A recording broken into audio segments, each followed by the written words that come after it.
Mata mun hoyong aman Pak, ganti sekarang nama istri. Setuju teh? Setuju. Bising ribu dihisab gitu tah. Yang penting mah orang mah menikmati nawe Pak. Da intina mah kan ke moal apa? Moal dicanak tah harta eta teh. Cuman untuk menghindari pertanyaan ini, makanya kita sepakati semua nama aset itu diganti menjadi nama istri. Atau teteh yang hadir di sini diganti jadi nama suami karena suami kita tidak hadir di sini ya. Itu mah bocoran saja. Emang bakal gitu? Ya ini secara teori gitu. Tapi intinya apa? Kesalehan kita lah yang nanti akan menjawab sebetulnya ya. Itu. Agar hidup produktif, yang pertama kerja keras, mandiri, pantang menyerah, loyalitas, konsisten dalam beramal, proporsional dalam berkarya, hidup disiplin ya.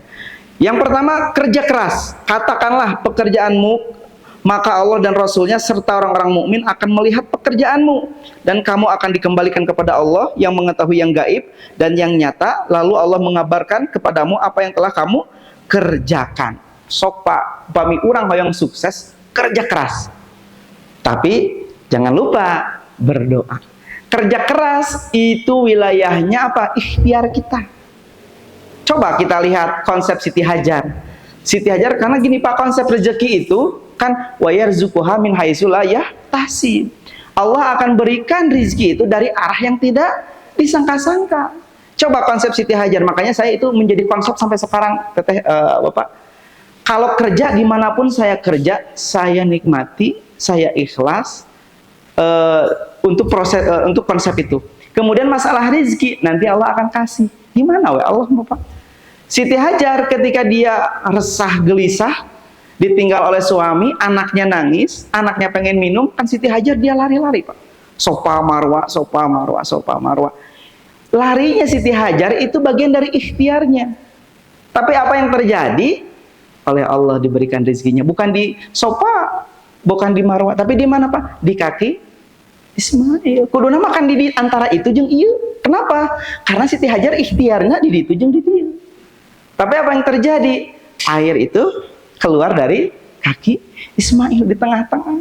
Makanya saya selalu yakin kepada Allah, ya Allah, seberat apapun ujian, saya hanya diberikan tugas kewenangan hanya berikhtiar. Hasil dan tidak, saya serahkan kepadamu ya Allah. Cek Bapak, ya Allah hayang beunghar, hayang beunghar, hayang beunghar. Takut kalau seandainya keinginan kita ingin menjadi orang kaya, oleh Allah ditakdirkan iya menjadi orang kaya, khawatirnya tadi seperti Sa'labah. Kita lupa. Nah, mungkin dengan hal seperti ini yang Allah berikan kepada kita supaya apa? Supaya hidup kita menjadi baik, Pak. Jadi itu, tapi kerja keras itu perlu, ikhtiar itu perlu. Hoyong beunghar, hoyong gaduk emas, ari cari koe makan moal ngegebluk ti luhur gitu. Makanya kita harus kerja keras. Yang kedua, doa agar terhindar dari sifat malas. Nah, ini boleh dihafalkan. Kalau doa itu ya boleh dibaca, boleh dihafalkan. Kalau dihafalkan, ya kalau kita punya kekuatan untuk menghafal, mangga silahkan. Nah, ini doanya. Allahumma inni a'udzubika minal azri wal kisli wal jubni wal harami wal bukhli wa a'udzubika minal adabil qabri wa min fitnatil mahya wa mamat. Ya Allah, aku berlindung kepadamu dari jiwa yang lemah, jiwa malas, rasa takut, kejelekan di waktu tua, dan sifat kikir. Aku berlindung kepadamu dari siksa kubur serta bencana kehidupan dan kematian. Ini hadisnya muttafaqun alaih, Bukhari Muslim ya. Ini insyaallah sahih hadisnya. Itu Pak, yang kedua, doa agar terhindar dari sifat malas. Kita tuh nggak boleh malas. Justru kita harus selalu semangat. Yang kedua, mandiri. Rasulullah bersabda, sungguh seorang yang membawa tali dan pergi ke bukit untuk mencari kayu bakar yang diletakkan di punggungnya untuk dijual sehingga ia bisa menutupi kebutuhannya adalah lebih baik daripadanya meminta-minta kepada orang lain. Jadi Rasulullah menyukai kepada orang yang berjuang untuk menutupi kebutuhannya daripada orang yang senantiasa meminta-minta. Kemudian di hadis Bukhari yang lain Rasulullah bersabda, tidaklah seorang makan makanan yang lebih baik daripada hasil usahanya sendiri, sedangkan Nabi Daud alaihissalam juga makan dari hasil usahanya sendiri. Jadi ikhtiar kita ya Pak ya. Yang ketiga, pantang menyerah. Bukankah kami telah melapangkan hatimu dan kami pun telah meringankan beban darimu yang memberatkan punggungmu dan kami tinggikan namamu. Sungguh besar kesulitan ada kemudahan. Sungguh beserta kesulitan itu ada kemudahan, dan apabila kamu telah selesai mengerjakan suatu urusan, maka tetaplah bekerja keras untuk urusan berikutnya. Kita lagi diuji ku Allah, Pak, dengan ekonomi. Yuk berjuang, yuk berdoa. Tapi ketika Allah sudah selesaikan urusan itu, intinya masalah itu udah selesai, kita jangan berleha-leha lagi.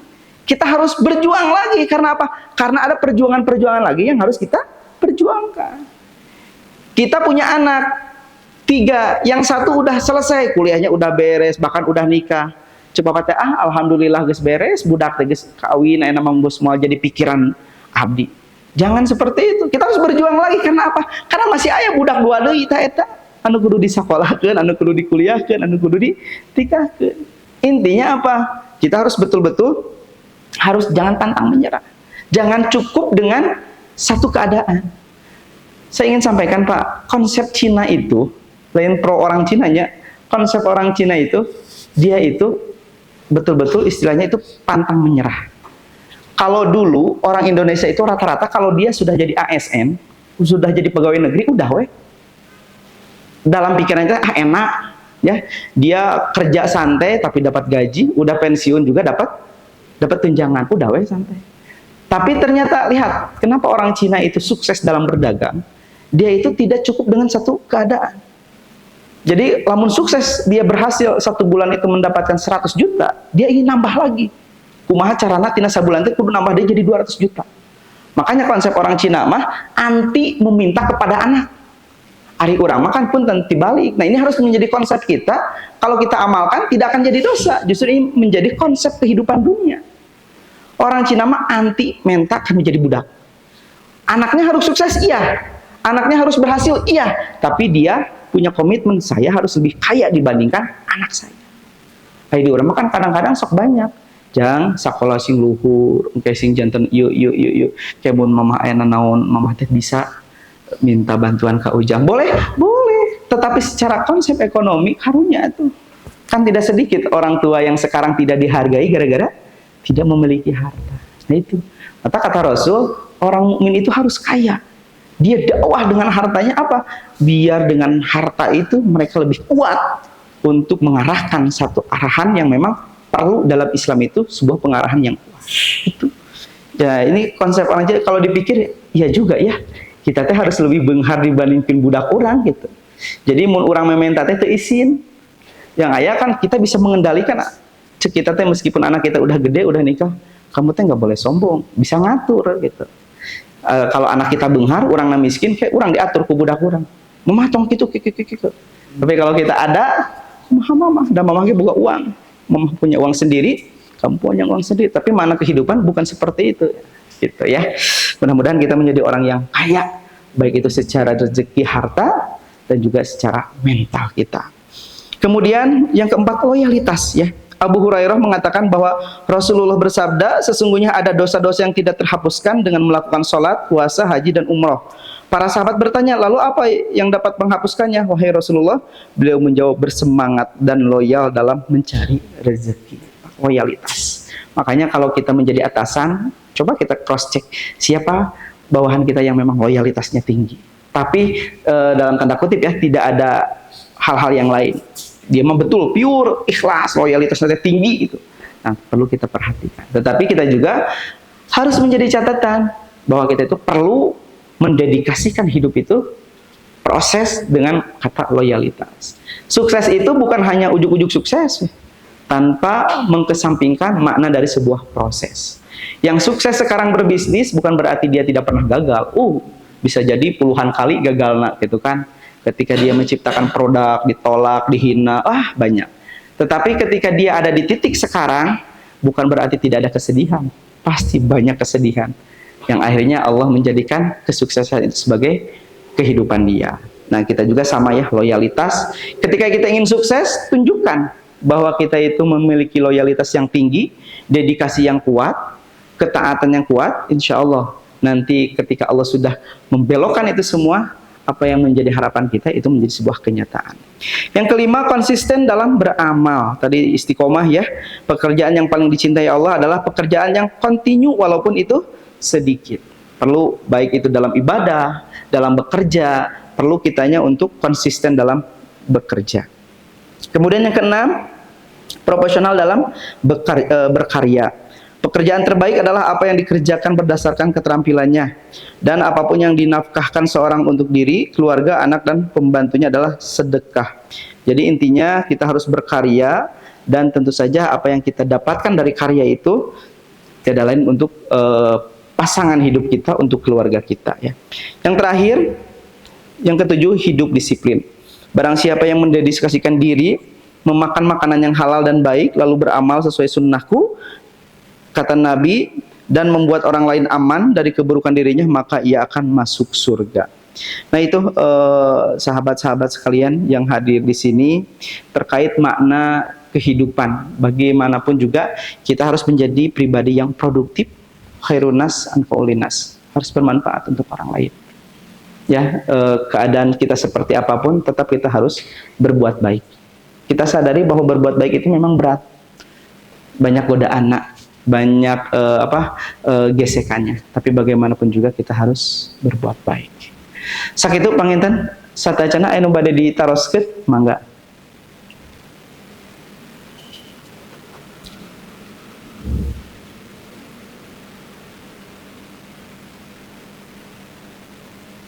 Cekap?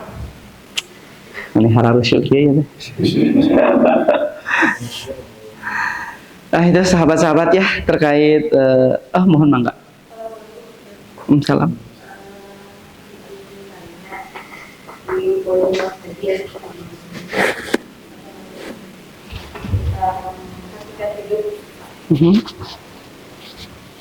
Kita kan sebagai manusia seperti yang sudah disampaikan begitu banyak ujian. Setiap waktu beda-beda. Nah, maksudnya yang saya tanyakan, ketika kita mendapatkan ujian, kemudian kita pun kayak menerima, kita bersyukur dulu, kita positif thinking dulu, kita dikasih ujian itu karena mungkin Allah kayak kami kita pengen kita tuh kayak belajar gitu ya, belajar dari kesalahan kita atau tentang berbagai bukan dari kesalahan, tapi yang saya tanyakan apakah jika misalkan kita ketika mendapat ujian itu nggak seperti yang seperti saya sampaikan, terutama yang drop, yang gitu ya, itu gimana supaya kita merubah gitu. Ketika misalkan semua orang di sekeliling kita tuh nggak bisa membuat kita tuh up lagi gitu, ketika kita down ya gitu. Ya. Kembali lagi teteh, itu memang satu saya sampaikan itu track yang berat ya, track yang berat. Karena bagaimanapun juga kekuatan itu sebetulnya adanya di hati. Kekuatan kita itu ada sebetulnya di hati. Kalau kita yakin akan firman Allah, ketika engkau diuji, wasta'inu bisobri wassalat. Dua hal yang Allah sampaikan, satu sabar, dua sholat. Karena bagaimanapun juga sabar itu adalah cara Allah untuk menguatkan hati kita. Sebagai apapun tegurannya, apapun bentuk ujiannya, tadi kata Allah sabar. Kemudian yang kedua, sholat. Kenapa sholat? Jadi ketika kita berkeluh kesah, ketika kita ada hantaman dari luar, ujian yang begitu berat, baik dari anak, dari sekalipun penyakit yang kita derita, gitu. Kata Allah, sholatlah kamu, mintalah kepada kamu. Kan kata Allah di dalam Al-Quran, wa idza sa'alaka ibadi anni fa inni qarib. Ya Muhammad, sampaikanlah kepada umatku, fa inni qarib, sesungguhnya aku itu dekat. Ujibu da'watad da'i idza da'an, aku pasti akan mengabulkan apa yang menjadi permintaan di antara hambaku. Jadi kalau kita kuat akan ayat itu, insya Allah teh, segala apapun yang menjadi ujian kepada kita, misal gini, kita diberikan sakit parah, taruhlah stroke, diabetes atau apa, secara teori itu teh parah gitu, tingkat sehatnya jauh gitu. Tetapi bagaimana kalau seandainya kita flashback ke belakang, kalau kita diuji dengan penyakit, lihat Nabi Ayub alaihissalam. Saya sampaikan Nabi Ayub alaihissalam, dia itu asalnya orang yang sukses dalam berbisnis, dia menjadi orang yang kaya, tetapi dalam waktu 1 tahun Allah hilangkan itu semua. kekayaan ternaknya mati semua, anaknya mati, meninggal semuanya. Bahkan istrinya yang setia pada waktu itu. Bahkan bukan hanya hartanya yang hilang, ternaknya yang hilang, tetapi Allah uji juga dengan penyakitnya. Berapa tahun? Ada ulama yang menyebutkan 22 tahun, ada yang menyebutkan 19 tahun. Penyakit yang diuji oleh Nabi Ayub. Sampai orang lain teh menyuruh dikesampingkan Nabi. Kaditukeunlah Nabi Ayub teh tos tekiat bauna gitu kan. Karena itu sakitnya fisik, nyamun aya nama beun Pak diabetes yang ngarembet meureun Pak. Nyalah itu baunya tidak enak lah gitu nya. Akhirnya dikesampingkan. Nabi Ayub dia sabar ketika istrinya, "Wahai suamiku, tidakkah engkau meminta kepada Allah untuk disembuhkan?" Apa yang dijawab Nabi Ayub? "Saya malu meminta untuk disehatkan kepada Allah." Karena apa? 20 tahun saya diberikan kenikmatan yang begitu besar oleh Allah. Harta melimpah, anak yang soleh, kata Nabi Ayub. Kemudian fisik yang kuat, fisik yang tangguh, semua aku miliki, semua aku nikmati dalam jangka 20 tahun. Tapi sekarang aku baru 9 tahun diuji oleh Allah, rasanya aku malu untuk meminta disehatkan. Itu Nabi Ayub. Sampai apa yang terjadi? Allah sendiri yang menyembuhkan. Apakah Nabi Ayub berdoa? Berdoa tiap hari. Tadi bisobri wa sholat, dia sabar ya Allah, kalau ini memang kebaikan, berikanlah kebaikanku untukku. Nah, akhirnya apa? Dalam durasi waktu yang 22 tahun, Allah sembuhkan kembali. Allah kembalikan hartanya Pak, bahkan 2 kali lipat dari harta sebelumnya. Nah, yang ingin saya sampaikan, apakah boleh kita cerita ke manusia? Boleh, tapi saya titip, jangan 100% cerita ke manusia. Teteh gaduh masalah, ya kalau sekedar untuk mencurahkan mah wajar. Tapi lihat dulu siapa orangnya, apakah dia amanah, apakah dia bisa menjaga rahasia. Meskipun yalah 60% lah manusia itu, saya yakin tidak, termasuk saya juga bisa jadi gitu ya. Karena fitrah manusia itu kalau diberikan amanah atau apa, saya yakin pasti ada di titik-titik dia akan menceritakan lagi. Yaitu, ini kata Allah, kamu jangan bercerita kepada manusia, berceritalah kepada aku. Tadi, wasta'inu bisobri wa sholat, sabar dan sholat. Yang ketiga, untuk meyakinkan kenapa kita harus sabar dan sholat, kata Allah, wa idza sa'alaka ibadi anni fa inni qarib. Aku itu dekat, tidak jauh. Berarti kalau ilustrasinya Allah itu dekat, kita berdoa kepada Allah sambil, ya Allah, saya sudah sakit 3 tahun. Kalau seandainya ini yang terbaik, berikan kesabaran ya Allah. Ya Allah, jangan kau ujikan lagi kepadaku. Kalau seandainya memang ujian ini terbaik untukmu, ya Allah, berikanlah kekuatan. Kalau seandainya saya lagi sakit, saya punya anak, ya Allah, mudahkanlah anak-anak saya. Jadikanlah dia investasi. Banyak. Insya Allah teh. Jadi itu memang ada di titik-titik sulit, tetapi bagaimanapun juga kita harus sabar. Dan kita harus yakin akan pertolongan Allah. Jadi nikmati setiap proses ujian kita. Karena ujian yang Allah berikan kepada kita, saya bisa jadi saya belum mampu. Tetapi kenapa ujian itu diberikan kepada teteh? Berarti Allah yakin teteh bisa melewati hal itu. Jadi la yukallifullahu nafsan illa wus'aha, Pak. Ujian yang Allah berikan kepada kita itu tergantung kitanya. Contoh gini, Allah teh menguji ka saya mah sakit. Bisa jadi cek Allah teh kamu yang bisa mengatasi itu. Kenapa ujian sakit itu henteu dipastikan ka Pak Indra? Karena cek Allah teh Pak Indra mah moal kuateun di bere ujian ieu. Pak Indra mah dipasihan ujianan nu sanes we gitu. Ujian nanti naon umpami kana motor bana kempes wae gitu kan. Beda ujian gitu. Tapi intinya gini, kita harus berpositif tinggi. Jadi la tahzan. Jadi jangan terlalu dalam kesedihan. Suatu saat pasti akan ada kemenangan. Dan kita harus yakin. Insya Allah ta'ala. Pokoknya mah yang hidup mah pasti diuji. Cuman kadar ujian itu tergantung kita menyikapinya. Baik atau buruknya. Semangat bagi kita yang masih diberikan usia oleh Allah. Dan hari ini kita masih diuji oleh Allah. Karena ujian itu bagaikan pesan cinta dari Allah. Supaya kita selalu ingat kepada Allah. Itu poin tadi. Cekap? Enggak. Soal produktivitas sama manusia. Karena dalam segi pekerjaan tadi. Kita kan sebagai umat muslim, mungkin dalam mayoritas tahu mengenai amanah itu seperti apa hukumnya. Dan juga kita diberikan amanah, kemudian kita kan wajib untuk melaksanakannya. Nah, misalkan gini dalam pekerjaan, misalkan kita diberikan amanah dari rekan kita, gitu. Kalau menurut pemahaman saya, berarti saya wajib untuk menjalankan amanah tersebut, Betul. melanjutkan perjuangan beliau. Nah, tapi di sisi lain misalkan ketika kita sedang menjalankan, tapi tiba-tiba misalkan ada ya barangkali yang mengganggu atau gimana gitu ya, sehingga kita juga jadi ya gimana nih, di sisi lain kita harus menjalankan amanah tersebut, tapi di sisi lain kita juga pengen supaya kan yang ibaratnya kan ada teman kita lagi atau yang lain lagi menginginkan yang telah orang itu amanahkan kepada kita gitu. Nah di sisi lain saya juga misalkan memberikan, tapi di sisi lain saya gimana kata dosa nih, karena ini kan amanah ke saya sama gitu. Kalau saya ngajarkan, ini saya dosa gitu. Jadi kalau saya di sisi lain kalau saya kasihkan kerjaan tersebut biasanya takutnya itu dosa gitu. Tapi gimana dosa menyikapi seperti itu gitu. Ya, jadi yang pertama yang harus kita bangun itu adalah komitmen. Kalau amanah itu kan yang baik, asal siapapun orangnya, tapi tracknya juga baik gitu.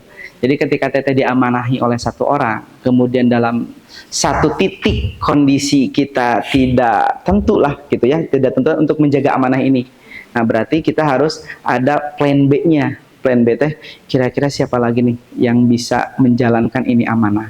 Contoh amanah TCA. Kemudian kita teh memang banyak sekali hal yang masuk ke kita, amanah ke kita. Nah berarti cek teh saya nggak mungkin sendiri nih memegang amanah ini, kewalahan lah gitu. Berarti cara yang lain adalah cari orang yang memang tadi bisa diajak menjaga amanah ini. Selama amanah itu baik dan menjalankannya baik, is okay, nggak jadi masalah. Tapi kalau masalahnya tadi, nah, tapi Ustaz, ketika saya mengamanahkan dia kepada dia, kemudian dia tidak amanah, nah urusannya dia sama yang di atas. Tapi apakah salah saya? Enggak. Karena bagaimanapun juga fitrah manusia itu kita ada kadar tertentu di mana titik kita menjadi pijakan kita kuat, tapi ada di titik kita juga pijakan kita dalam kondisi menurun gitu. Nah tadi terkait amanah. Ketika kita memberikan amanah kepada orang itu, kemudian nah itu disebut dengan takdir. Jadi takdir itu ketika kita melihat sesuatu itu baik, ketika kita sampaikan dengan cara yang baik, tetapi dia melakukan tidak baik, nah itu mah takdir. Makanya caranya gimana yang paling baik? Kita doa sama Allah, ya Allah mudah-mudahan amanah yang saya berikan dia bisa menjaganya. Saya hanya menitipkan 2 mata, 2 telinga. Saya terbatas ya Allah.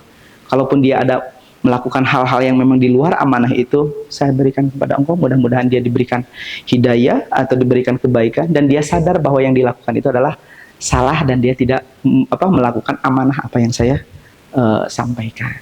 Jadi titik tekannya sederhana. Kita menjadi pribadi yang amanah, kita sampaikan kepada orang dengan konsep yang sama, dengan komitmen yang sama, tetapi kalau seandainya dia tidak amanah, berarti urusannya dia sama yang di atas. Apakah saya harus pikirkan? Jangan. Kenapa? Karena itu bisa jadi penyakit hati, yang akhirnya teteh ngalamun, teteh amanah saya. TCA memberikan amanah ke saya. Kemudian saya udah sampaikan amanah itu ke sini, supaya dijaga baik-baik. Tetapi dia tidak amanah. Ya Allah saya dosa, insya Allah enggak. Insya Allah enggak, itu akan menjadi sebuah tapi yang tidak, kita mah lurus aja ya, lurus aja, jangan menjadikan sebuah beban untuk kita. Dan kita mah secara aturan amanah mah sudah kita tunaikan, insya Allah lah enggak menjadi sebuah, selama kita menjaga insya Allah itu amanah. Tapi kalau orang lain tidak bisa menjaga amanah kita, berarti dia yang misalkan konteksnya misalkan si A sama si B ini saling dikasih amanah yang sama misalkan, tapi si B ini ibaratnya ingin juga nih yang sudah diamanahkan ke si A, tapi dikasih juga ke si B. Nah itu apakah maksudnya gimana? Terus cara kita, cara si A yang menanggapinya atau menghadapinya itu harus seperti apa? Kalau kita satu, kalau poin sabar itu pasti ya selalu untayannya sabar. Ini asa bosan nguping kata sabar ya. Tapi bagaimanapun juga konteks sabar itu menjadi sebuah kekuatan. Yang kedua, kalau kita ingin menguji seseorang dengan amanahnya, tadi itu ya nggak apa-apa. Kita kasih amanah yang sedikit aja. Nanti responnya seperti apa? Nanti juga akan terlihat tracknya. Teteh ingin melihat ada 2 orang nih pilihan. Saya ingin tahu amanah dia itu seperti apa, komitmen dia itu seperti apa. Kasih challenge. Kita lihat gitu, mana yang betul-betul amanah menjaga ini, mana yang tadi teh mudah untuk mengeluarkan amanah itu. Nah, nanti akan kelihatan. Oh, ternyata. Terus istatikol baka, tanya pada diri kita.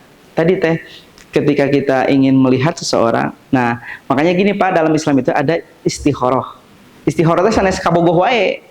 Jadi kita bingung, aduh dua pilihan ya, kabogoh teh nu mana ya norek dijadikan istri teh. Nah, bukan itu saja. Tapi konteks yang lain bisa jadi itu solusi istikharah. Teteh bingung ada dua orang yang ingin saya berikan amanah ini, yang mana gitu. Salat istikharah. Nanti insya Allah Allah akan memberikan jawaban untuk kecondongan hati. Saya mah lebih condong teh ke si Kang itu tuh. Dia bisa lebih menjaga, dia bisa lebih menjalankan, dia bisa lebih pokoknya mah apa yang teteh harapkan semuanya ada di sana gitu. Nah, ketika itu sudah diyakini langsung pure kasih amanah ini. Kita lihat tapi dia tetap amanah. Nah, itulah takdir. Jadi balik lagi kepada tadi antara takdir dan pilihan. Kalau pilihan itu ya kita sudah tahu awalnya. Tetapi kita teh karena memang ada ikatan yang lain si eta. Padahal kita tuh udah tahu keburukan dia tapi teteh. Nah, itu mah pilihan. Kalau takdir mah sesuatu tadi yang dianggap kita baik, kita diberikan. Kan suka kamu mengkhianati saya. Nah, itu mah takdir ya. Kamu teh kan baheula mah meuni bager, kita teh nah ayeuna mah jadi kieu. Takdir. Insyaallah ya teh ya, pokoknya mah segala sesuatu apa yang menjadi keputusan kita, libatkan Allah. Kita tidak tahu apa yang kita lakukan baik atau tidak, tapi yang pasti Allah yang akan menjaga itu semua. Kalau itu memang menjadi rahasia untuk kebaikan, nanti Allah akan ikut serta dalam hal itu. Tapi tadi kalau seandainya kita melupakan Allah, kun bae da urang ge bisa sorangan. Nah, kata Allah teh nya sok we uruskeun. Kayak urang mun aya naon urang moal bantuan cek Allah teh. Sok we hadapi dulu diri sendiri. Tapi kalau kita melibatkan Allah, insya Allah segala sesuatu itu kekuatan hati kita akan ikut serta dengan kehadiran Allah. Sakit itu Pak. Cek apa?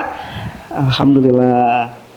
Sakitu panginten anu tiasa didugikeun, mudah-mudahan pertemuan kita memberikan sebuah keberkahan ya. Anak-anak kita menjadi anak-anak yang soleh dan soleha.